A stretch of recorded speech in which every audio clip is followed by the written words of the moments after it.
Hello everyone, आज फेरि तपाईहरुको अगाडि एउटा नयाँ भिडियो लिएर आएको छु र तपाईहरु सबैजना सन्चै हुनुहुन्छ होला है।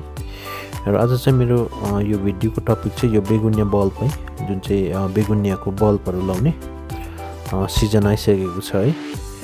र तपाईले यहाँ भिडियोमा देखिरहनु भएको छ यो बेगुनियाको बल्बहरु, यो हल्का टुसाहरु पनि निस्कन थालेको छ। र आज चाहिँ म यो बल्बलाई पटमा लाउन गइरहेको छु है। र जुन चाहिँ भिडियो चाहिँ म तपाईहरुलाई पनि शेयर गर्न मन लागेर तपाईहरुको अगाडि शेयर गरिरहेको छु है। र आशा छ तपाईले यो भिडियो अन्तिमसम्म हेरिदिनुहुन्छ होला भनेर।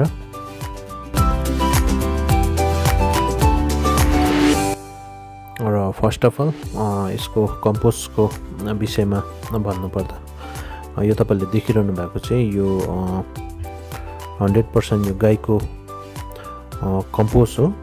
यो मैले लास्ट इयर मैले यसरी स्टोर गरेर आएको थिएँ नर्सरी भित्र। र बेगुनियाको बल्ब हाल्दा चाहिँ तपाईले यो मात्रै युज गर्नु मिल्दैन।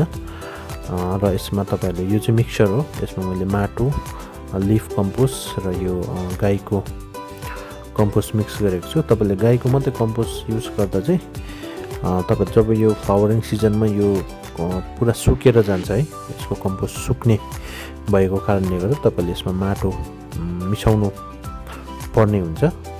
त्यो भएर तपाईले यो ध्यानमा राख्नुपर्ने कुरा हो है। र तपाईले माटो यसमा 30% मिक्स गरेर है, कम्पोस्ट 10% र 60% चाहिँ तपाईले गाईको कम्पोस्ट मिक्स गरेर लाउनु पर्ने हुन्छ है। र यो चाहिँ मेरो पट हो 8 इन्चको, तपाईले 6 इन्चमा पनि हाल्नु सक्नुहुन्छ या 10 इन्चमा पनि तपाईले लाउनु सक्नुहुन्छ यो। र यो चाहिँ लास्ट इयरको बल्ब हो, त्यो भएर मैले यो बल्ब चाहिँ अलिक ठुलो प्लान्ट हुन्छ है, त्यो भएर मैले यो 8 इन्चको पट युज गरिरहेको छु। यहाँ तपाईले देखिरहनु भएको छ यो 8 इन्चको पटमा म यो कम्पोस्ट लगाएर यसको माथिबाट म यो बेगुनियाको बल्ब लाउन गइरहेको छु। र तपाईहरुलाई मैले यो कम्पोस्टको मिक्सचर अलरेडी बताइसकेको छु है। र तपाईले यो केही छैन, यो सिम्पल छ, मल हाल्दाखेरि तपाईले यसरी हाल्नुपर्ने हुन्छ।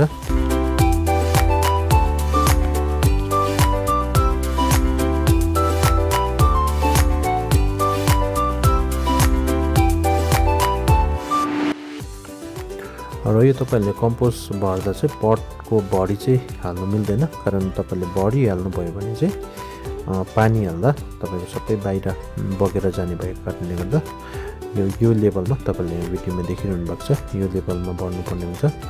र म यो बेगुनियाको बल्ब लगाउन गइरहेको छु है। यसको प्रोसेस चाहिँ तपाईलाई सिम्पल छ, यो जुन चाहिँ टुसा आउँदै गरेको भाग चाहिँ माथिबाट राखेर तपाईले हल्का यसरी, बेसी पनि तपाईले गाड्नु मिल्दैन, यसरी हल्का तपाईले जस्ट पातला लेयर बनाएर है, माथिदेखि माटोले तपाईले यसरी, जसरी तपाईले यहाँ भिडियोमा देखिरहनु भएको छ त्यसरी नै यो यसको टुसा चेक गरेर चाहिँ तपाईले यसरी गाड्नु भयो भने सबसे बेटर हुन्छ। र कतिवटा बल्बमा चाहिँ टुसाएको हुँदैन, यसमा चाहिँ तपाईले ध्यान दिनुपर्ने कुरा चाहिँ यसको जरा, जुन चाहिँ जरा अर्को 1% मा हुन्छ है, यो मुनिको पर्सनमा चाहिँ यो बल्बको जरा आएको हुन्छ, त्यो जरालाई चाहिँ तपाईले मुनिपट्टि पारेर यसरी गाड्नु पर्ने हुन्छ है।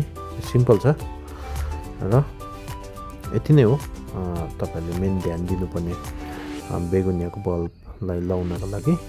र तपाईले जब यो लगाइसक्नुहुन्छ है, यो लगाएर यो पातलो, एकदमै पातलो लेयरले माथिल्लो जुन चाहिँ यो बल्बको माथिको लेयर चाहिँ पातला गरेर राख्नुपर्ने हुन्छ है, त्यो कुरा चाहिँ तपाईले ध्यान दिनुपर्छ। र जब तपाईले यो बेगुनियाको बल्ब लगाइसक्नुहुन्छ, यो माथिबाट हल्का पानी लगाएर तपाईले यसरी, जसरी यहाँ भिडियोमा देखिरहनु भएको छ त्यसरी तपाईले पानी लगाएर यसलाई छोड्दिनु पर्ने हुन्छ है। तपाईले बेसी पानी पनि लाउनु मिल्दैन, कारण बेसी पानी हाल्यो भने यसको यो जुन चाहिँ बल्ब चाहिँ फङ्गस लागेर है कुहिने चान्सेस हुन्छ। र तपाईले यसलाई डे बाई डे मोनिटर गर्नुपर्ने हुन्छ। जब यसको माथिको लेयर जुन चाहिँ माटोको लेयर, कम्पोस्टको लेयर सुक्ने गर्दछ, तब तपाईहरुले यसलाई पानी हाल्नुपर्ने हुन्छ है। र तपाईले यो अब यो लगभग 10-15 दिनमा यो भित्रबाट प्लान्ट निस्किने गर्दछ। र तपाईहरुले त्यसको भिडियो म अपडेट गराउनेछु फर्दर है, के कस्तो हुन्छ। र यति नै थियो आजको भिडियो है बेगुनियाको बल्बको विषयमा बेगुनियाको बल्ब रोप्ने विषयमा है र तपाईलाई यो भिडियो मन पर्यो है तपाईले काइन्डली यस भिडियोलाई लाइक शेयर र सब्स्क्राइब पनि गरिदिनु होला।